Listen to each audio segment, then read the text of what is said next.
சற்றுமுன் வெளியான தகவல். கலைஞர் மகளிர் உரிமை தொகையில் முக்கியமான தகவல் வெளியேறுது. அது என்னன்னு பார்க்க போறோம். நீங்க நம்ம சேனலும் சப்ஸ்கிரைப் பண்ணாம இருந்தீங்கன்னா, மறக்காம லைக் பண்ணிக்கோங்க, சப்ஸ்கிரைப் பண்ணிக்கோங்க. உங்க நண்பர்களுக்கு தெரியப்படுத்த ஷேர் பண்ணுங்க. தமிழ்நாடு அரசு தாக்கல் செய்ய உள்ள பட்ஜெட்டில் மகளிர் உரிமை தொகை திட்டத்தில் முக்கியமான சில மாற்றங்கள் அறிவிக்கப்படலாம் என்று எதிர்பார்க்கப்படுகிறது. தமிழ்நாடு அரசின் நிதிநிலை அறிக்கை மார்ச் 14ஆம் தேதி தாக்கல் செய்யப்படும் என சபாநாயகர் அப்பாவு அறிவிப்பு வெளியிட்டுள்ளார்.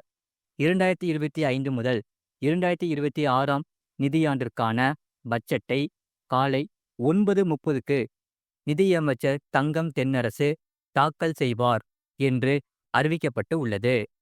ஏற்கனவே புதிதாக விண்ணப்பித்துள்ளவர்களுக்கு 3 மாதத்தில் உரிமைத் தொகை வழங்கப்படும் என்று தமிழ்நாடு துணை முதல்வர் உதயநிதி ஸ்டாலின் அறிவிப்பு வெளியிட்டுள்ளார். இனி புதிதாக மகளிர் உரிமைத் தொகைக்கு விண்ணப்பம் செய்தால் அந்த விண்ணப்பங்கள் ஏற்க முடியுமா என்ற கேள்விக்கு தமிழ்நாடு சட்டசபையில் துணை முதல்வர் உதயநிதி ஸ்டாலின் முன்வைப்பதால் அளித்திருந்தார். யாருக்கும் விடுபடாமல் எப்படி மகளிர் உரிமைத் தொகை வழங்க முடியுமோ அப்படி வழங்கி வருகிறோம். எவ்வளவு பேருக்கு கூடுதலாக வழங்க முடியுமோ விதிகளுக்கு உட்பட்டு அவர்களுக்கு உரிமைத் தொகை வழங்க நடவடிக்கை எடுத்து வருகிறோம். கலைஞர் மகளிர் உரிமைத் தொகை திட்டத்தில் புதிதாக விண்ணப்பித்துள்ள தகுதியான அனைவருக்கும் 3 மாதத்தில் ரூபாய் 1000 உரிமைத் தொகை தரப்படும் என்று சட்டசபையில் துணை முதல்வர் உதயநிதி ஸ்டாலின் விளக்கம் அளித்துள்ளார். மகளிர் உரிமைத் தொகையில் தமிழ்நாட்டில் புதிய ரேஷன் கார்டு பெற்றவர்களுக்கு வரும் நாட்களில் மகளிர் உரிமைத் தொகை வழங்கப்படும் என்று தகவல் வெளியாகியுள்ளது. ஏற்கனவே முன்னாள் அரசு ஊழியர்களின் மனைவிகள், கார்ப்பரேஷன் ஊழியர்களின் மனைவிகள் ஆகியோர்களுக்கு எல்லாம் இந்த திட்டத்தில் வாய்ப்பு வழங்கப்பட்டு உள்ளது. ஆனால் ஏற்கனவே பென்ஷன் பெறக்கூடிய பெண்கள், அரசின் வேறு நிதிகளை வங்கியில் பெறக்கூடிய பெண்களுக்கு பணம் வழங்கப்படவில்லை. இவர்களுக்கு திட்டம் விரிவாக்கம் செய்யப்படும்போது அதற்கான அறிவிப்புகள் வரலாம் என்று கூறப்படுகிறது. வேறு சில ஆவணங்கள் சரியாக இல்லாத பெண்களுக்கும் பணம் வழங்கப்படவில்லை. அரசின் வேறு நிதிகளை வங்கியில் பெறக்கூடிய பெண்களுக்கு இந்த திட்டத்தில் இப்போது என்று இல்லாமல் எதிர்காலத்திலும் வாய்ப்பு வழங்கப்படலாம் என்கிறார்கள்.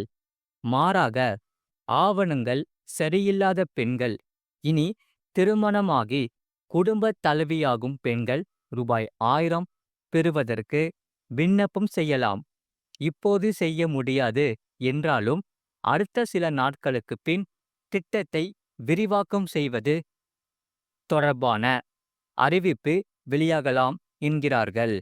அப்போது விடுபட்டவர்கள் விண்ணப்பங்களை மேற்கொள்ளலாம் என்று அறிவிக்கப்பட்டு உள்ளது. இந்த நிலையில் மகளிர் உரிமைத் தொகை உயர வாய்ப்புகள் உள்ளன. இல்லையென்றால் மகளிர் உரிமைத் தொகையில் உள்ள கட்டுப்பாடுகள் பெரிய அளவில் நீடிக்கப்படலாம். தற்போது உள்ள பல்வேறு கட்டுப்பாடுகள் நீக்கப்பட வாய்ப்புகள் உள்ளன. அடுத்த சில வாரங்களில் மகளிர் உரிமைத் தொகை விரிவாக்கம் தொடர்பான அறிவிப்பு வரலாம் என்கிறார்கள். இந்த நிலையில்தான் இந்த உரிமைத் தொகை உயர்த்தப்படுமா என்ற கேள்வி உள்ளது. கர்நாடகாவில் ரூபாய் 1500 வழங்கப்படுகிறது. மகாராஷ்டிராவில் இதே தொகை வழங்கப்படுகிறது. பஞ்சாபில் 1200 ரூபாய் பலருக்கு வழங்கப்படுகிறது. டெல்லியில் பாஜக 2500 ரூபாய் வாக்குறுதி அளித்துள்ளது. ஆனால் இந்த திட்டத்தின் பிறப்பிடமான தமிழ்நாட்டில் ரூபாய் 1000 மட்டுமே வழங்கப்படுவதால் இதை உயர்த்தி பட்ஜெட்டில் அறிவிப்பார்களா என்ற எதிர்பார்ப்பு எழுந்துள்ளது. 3 மாதங்களில் தமிழ்நாட்டில் அனைத்து தகுதி உள்ள மகளிருக்கும் மகளிர் உரிமைத் தொகை வழங்கப்படும் என்று துணை முதல்வர் உதயநிதி ஸ்டாலின் தெரிவித்துள்ளார். இதனால் சில வாரங்களில் இதற்கான வேலைகள் துவங்கும். புதிய விண்ணப்பங்களை ஏற்கப்படும். ஆவணங்கள் சரிபார்க்கும் பணிகள் தொடங்கப்படலாம் என்கிறார்கள். தமிழ்நாட்டில் கடந்த சில மாதங்களில் பல லட்சம் பேர் புதிய ரேஷன் கார்டுக்கு விண்ணப்பித்து இருந்தனர். இப்படி தமிழ்நாட்டில் புதிதாக திருமணமானவர்கள், புதிதாக குடியேறியவர்கள், தனி வீடு பிரிந்தவர்கள் பலர் ரேஷன் கார்டுகளை வாங்கத் தொடங்கி உள்ளனர். இப்படி ரேஷன் கார்டு வாங்க விண்ணப்பித்தவர்கள் ஒருவர் இருவர் இல்லை, மொத்தமாக 2.80 லட்சம் பேர். இதில் இதுவரை ரேஷன் கார்டு வழங்கப்படாத மீதமுள்ள ரேஷன் கார்டுகள் அடுத்த 2 வாரங்களில் பெரும்பாலும் வழங்கப்படும் என்று அறிவிக்கப்பட்டு உள்ளது. தமிழ்நாட்டில் ரேஷன் கடைகளில் சென்று பொருட்கள் வாங்குபவர்களுக்கு ஒரு நல்ல செய்தி வந்துள்ளது. அதன்படி ரேஷன் கடைகளில் தற்போது வரை விண்ணப்பித்த 2.80 லட்சம் பேரில் 1 லட்சம் பேருக்கு புதிய ரேஷன் கார்டுகள் வழங்கப்படவில்லை. 1.80 லட்சம் பேருக்கு மட்டுமே வழங்கப்பட்டு உள்ளது. ரேஷன் கார்டில் இருந்து பெயர் சேர்ப்பு, பெயர் நீக்கம் செய்வதற்கு புதிய முறை கடைபிடிக்கப்படுவதால் மக்கள் அவதிப்பட்டு வருவதாக கூறப்படுகிறது. இதனால் சில தாமதங்கள் ஏற்பட்டன. இந்த மாதங்கள் களையப்பட்டு தற்போது ரேஷன் கார்டுகள் வழங்கப்பட்டு வருகின்றன.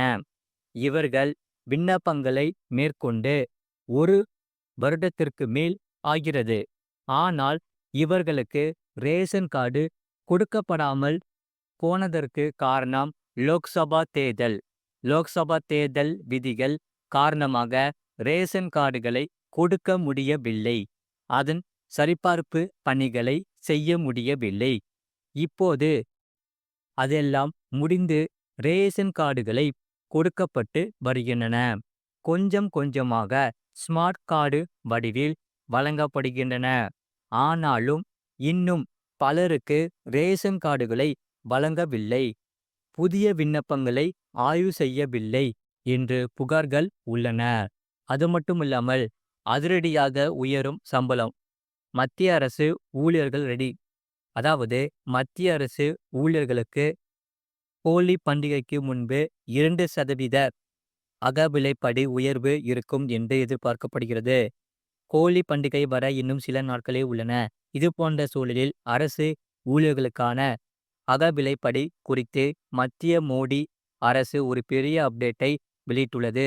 மத்திய அரசு ஊழியர்களின் அகவிலைப்படி ரூபாய் 15,900 16,500 உயர்த்தப்படும். ஆண்டுக்கு 2 முறை அகவிலைப்படி மத்திய அரசு திருத்தி வருகிறது.